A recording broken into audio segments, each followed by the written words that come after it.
सूत्रों के अनुसार खबर ये सामने आ रही है कि शाहीन शाह अफरीदी पाकिस्तान की क्रिकेट का ईगल, उसको फैसला किया गया है कि वाइट बॉल टीम में शामिल किया जाए, दोनों टीम्स में।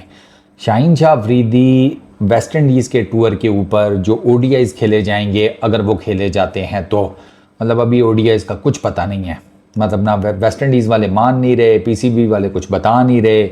अब ये पता नहीं किस तरीके से लड़कों को लेकर जाएंगे, बट खैर, तो वो ओडीआई टीम में भी होंगे शाहीन शाह अफरीदी और T20 इंटरनेशनल की टीम में भी होंगे। 3 पाकिस्तान ने ओडीआई मैचेस खेलने हैं वेस्ट इंडीज़ में, 3 ही उन्होंने खेलने हैं T20 internationals as per schedule. अगर पीसीबी मना लेता है वेस्ट इंडीज़ के क्रिकेट बोर्ड को, तो फिर 3 ओडीआईज़ की जगह पर 3 T20 इंटरनेशनल्स के साथ रिप्लेसमेंट हो सकती है। पीसीबी कोशिश कर रहा है कि ये रिप्लेसमेंट की जाए, लेकिन वेस्ट इंडीज़ क्रिकेट बोर्ड अभी मान नहीं रहा। हालांकि पीसीबी ने कहा है कि आगे जो आप लोगों ने टूर करना है हमारा नेक्स्ट ईयर शायद, उसमें हम आपको फैसिलिटेट कर देंगे। जो आपने 2 टेस्ट मैचेस की सीरीज़ खेलने आना है, तो उसमें हम साथ ही आपको 3-4 जितने 3 मोस्ट प्रॉब्ली 3 या 5 समथिंग ओडीआईज उसमें ना एडजस्ट कर देंगे। लेकिन अभी तक वेस्ट इंडीज़ का क्रिकेट बोर्ड मान नहीं रहा। अब मैं ना इस खबर के ऊपर ज़रा चेक कर रहा था कि रिएक्शन क्या है, तो आप अंदाज़ा करें कि रिएक्शन किसी ने क्या देना था। मेरा अपना दोस्त, उसके साथ मैं फ़ोन पर बात कर रहा था, तो वो आगे से मुझे कहता है कि यार यंगस्टर्स को चांस मिलना चाहिए यार, ये क्या बुढ़े बुढ़े से वापस आ रहे थे। तो मैंने ना एकदम से बोला, मैं हैं क्या बोला तूने? तो कहता है यंगस्टर्स को चांस मिलना चाहिए। मैं कहा अबे साले, वो 25 साल का है, 2500 साल का नहीं है।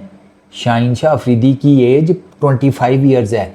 अगर वो यंगस्टर नहीं है तो तुम क्या पंगूड़े में से बच्चे लेकर जाने के चक्कर में हो, छोटे छोटे से? तुम्हारे नज़दीक वो यंगस्टर्स हैं? मतलब मेरा दिमाग भग से उड़ गया यार, ये शाहीन को यंगस्टर समझते ही नहीं है। वो 25 साल का है।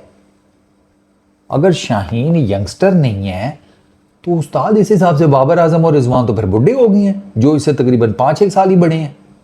दे are in their 30s, early 30s। मतलब ये चल क्या रहा है हमारी क्रिकेट में?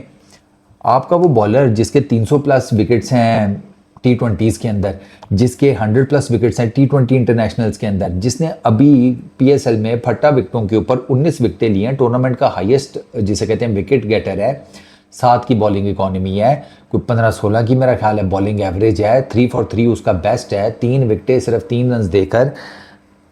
वो यंगस्टर नहीं है, मतलब वो परफॉर्मर नहीं है, यंगस्टर नहीं है। मुझे ये बात समझ नहीं आई, क्योंकि शाहीन से रिलेटेड काफ़ी ज़्यादा बात हो रही थी, काफ़ी ज़्यादा फैंस ये सोच रहे थे कि उसको तो होना चाहिए था, उसको तो बांग्लादेश की दोनों सीरीज़ खिलानी चाहिए थी, जो हमने अपने घर में खेली और जो हमने बांग्लादेश में जाकर खेली है, बट शाहीन उसमें नहीं था।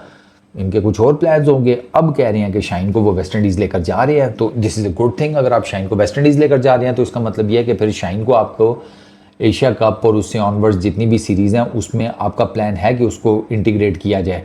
और प्लस शाहीन ने डेफिनेटली BBL भी खेलनी है, तो वो भी एक अच्छा खासा उसको ना एक एक्सपीरियंस मिल जाएगा। शाहीन ने इससे पहले ऐसा BBL कोई नहीं खेली हुई, ये फॉर द फर्स्ट टाइम है कि वो बिग बैश लीग खेलेगा।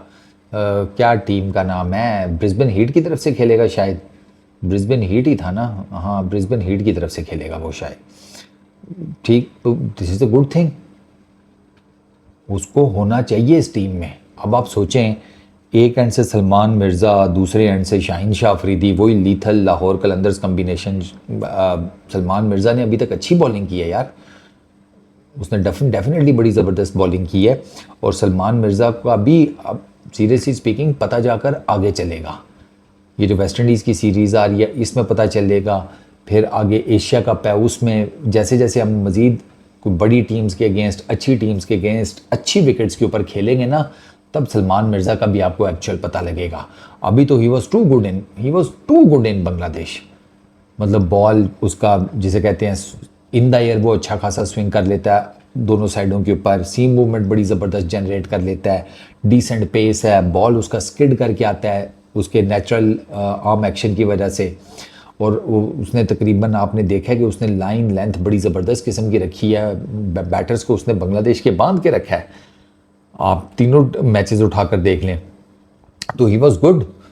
तो अगर सलमान इसी तरीके से परफॉर्म करता रहता है, आपके एक एंड से शाहीन आ जाएगा, जो कि अच्छा खासा एक्सपीरियंस बॉलर है, क्वालिटेटिव बॉलर है। ऐसा तो नहीं है कि बिल्कुल ही जिसे कहते हैं घास फूस हो गया है। ठीक है, उसकी कुछ परफॉर्मेंसेज बीच में रही हैं problems, but I really hope कि अब वो फुली फिट होकर आए, उसका बायोमैकेनिक्स का कोई प्रॉब्लम ना हो, बाकी चीज़ों को ना हो, और उसे पता हो कि उसे क्या करना है। क्योंकि पहले तो कुछ टाइम पहले तक तो ऐसा लग रहा था कि शाहीन टोटली लॉस्ट हुआ पड़ा है, कुछ टाइम पहले तक, इवन के पिछले साल 2024 तक ना। फिर उसके बाद शाहीन ने कोई थोड़ी बहुत ही बेहतर परफॉर्मेंसेज देनी शुरू की थी। तो ऐसा नहीं है कि आप 25 साल की उम्र में शाहीन को बिल्कुल ही ब्रश ऑफ कर सकते हैं। इनफैक्ट ब्रश ऑफ करने के तो मैं फेवर में बाबर और रिजवान के भी नहीं हूँ। कई लोग कहते हैं कि इनकी क्रिकेट ख़त्म हो गई है, इनको फारिग करें।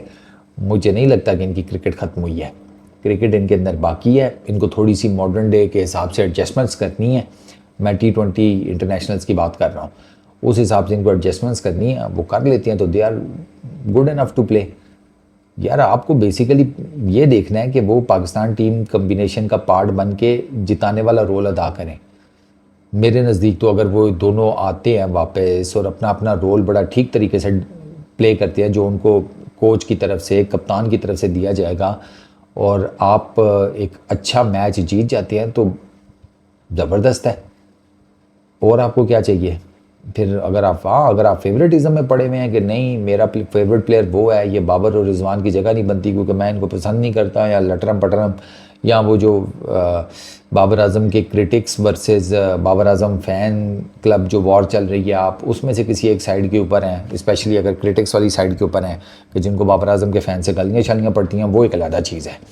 वो फिर आपका बेसिकली गुस्सा है, और उसके ऊपर तो मैं क्या कर सकता हूँ। मैं तो टेक्निकल बात करूँगा कि ना तो मैं बाबर आजम को फारिग कर रहा हूँ क्रिकेट से, ना रिजवान को, ना शाहीन को। तीनों का चांस बनता है, तीनों के पास इक्वल मौका है। वो उनको पता है कि उन्होंने क्या करना है, उसके ऊपर वो काम कर रहे हैं। मैं बाबर आजम की लेटेस्ट तस्वीरें देख रहा था, बाबर आजम ने अपना पेट अंदर कर लिया है। बाबर आजम ने अपना पेट अंदर कर लिया। वो फिटनेस से रिलेटेड तो वो ठीक ठाक लगा हुआ करने कुछ ना कुछ, वो क्लियर कट नज़र आ रहा है उसका। हाँ, अब उसकी बैटिंग में जहाँ तक है चीज़, वो फिर अब with the passage of time ही पता चलेगा। बट शाहीन का पाकिस्तान टीम में वापस आना इज़ गुड।